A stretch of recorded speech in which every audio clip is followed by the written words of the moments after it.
రాష్ట్రంలో ఒకటే విజ్ఞప్తి చేస్తున్నాం.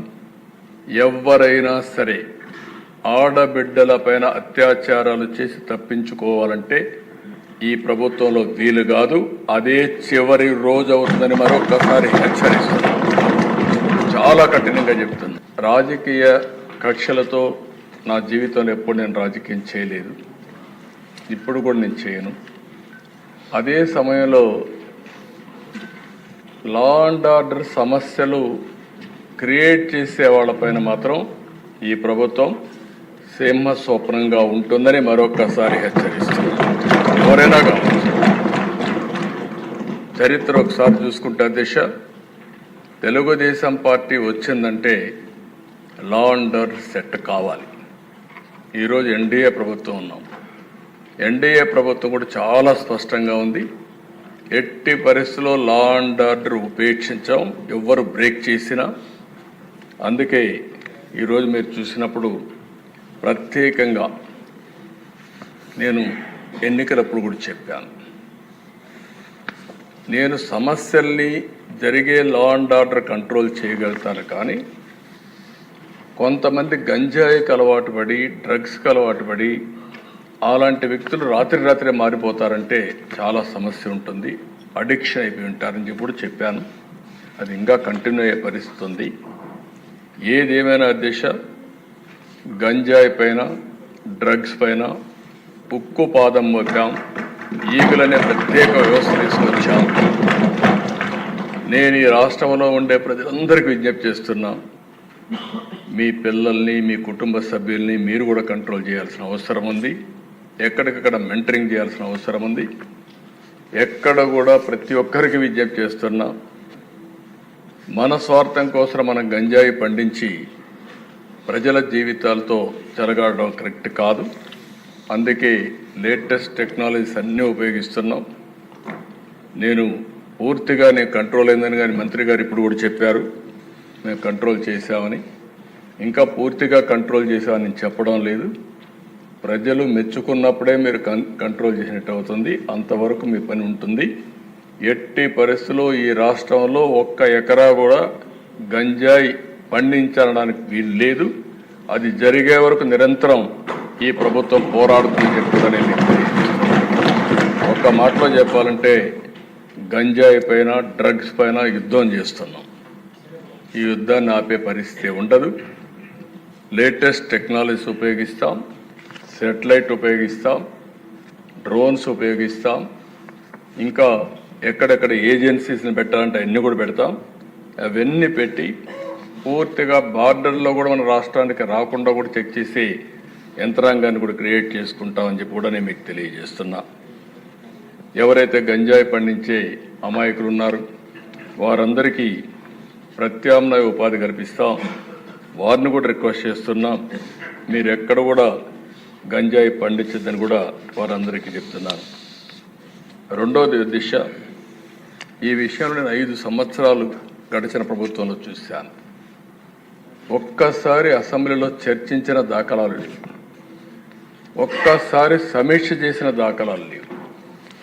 ఏ ప్రభుత్వమైనా చిత్తశుద్ధితో ఉన్నప్పుడు రివ్యూ చేయడం కానీ యాక్షన్ తీసుకోవడం కానీ జరిగితే కొంతవరకైనా కంట్రోల్ అవుతుంది. అవన్నీ చేయని పరిస్థితి వచ్చింది. అందుకని అధ్యక్ష, దీంట్లో రాజీ లేదు. రెండో విషయం కూడా నేను ఒకటే కోరుతున్నా, ఈరోజు సోషల్ మీడియాను మనం చూస్తున్నాం.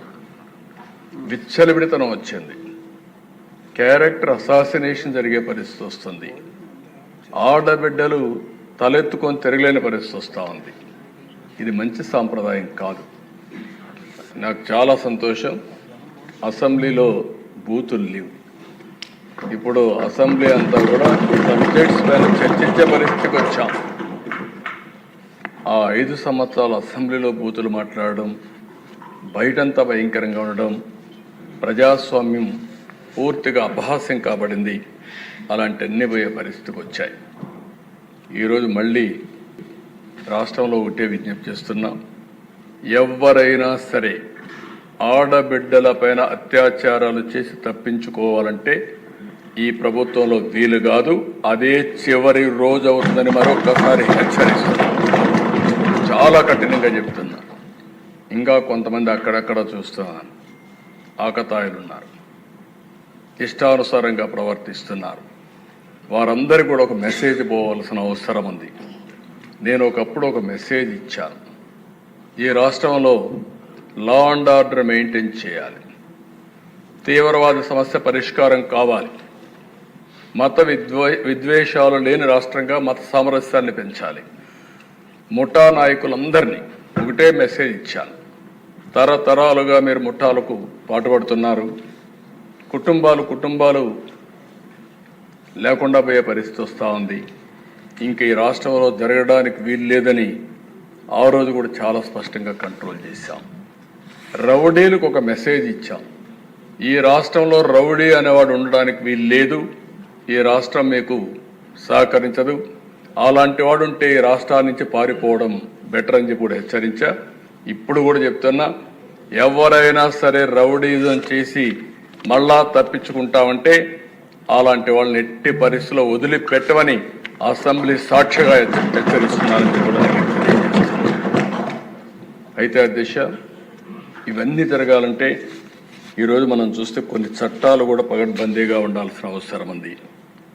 అందుకే ల్యాండ్ గ్రాబింగ్ బిల్ నిషేధం కింద 2024 కొత్త చట్టం తీసుకొస్తున్నాం. మాకు ఏ కంప్లైంట్ వచ్చినా ఇప్పటికి కూడా ఇక్కడ అన్ని సమస్యల పరిష్కారం చేయగలుగుతున్నాం. కానీ వీళ్ళు చేసినటువంటి ఈ భూ వివాదాలు, ల్యాండ్ రిలేటెడ్ కాన్ఫ్లిక్ట్స్ అయితే భయంకరంగా తయారైనాయి. 22A ఉపయోగించారు, రికార్డ్స్ తారుమారు చేశారు, ప్రభుత్వ భూములు కొట్టేశారు, ఫారెస్ట్ భూములు కొట్టారు. ఇవి మామూలుగా ఫారెస్ట్ భూముల దగ్గరికి ఎవరు పోరు, అలాంటివి కూడా జరిగే పరిస్థితి వచ్చింది. అందుకే ఈ ప్రత్యేక చట్టం కూడా గుజరాత్లో చాలా బాగా పనిచేసింది.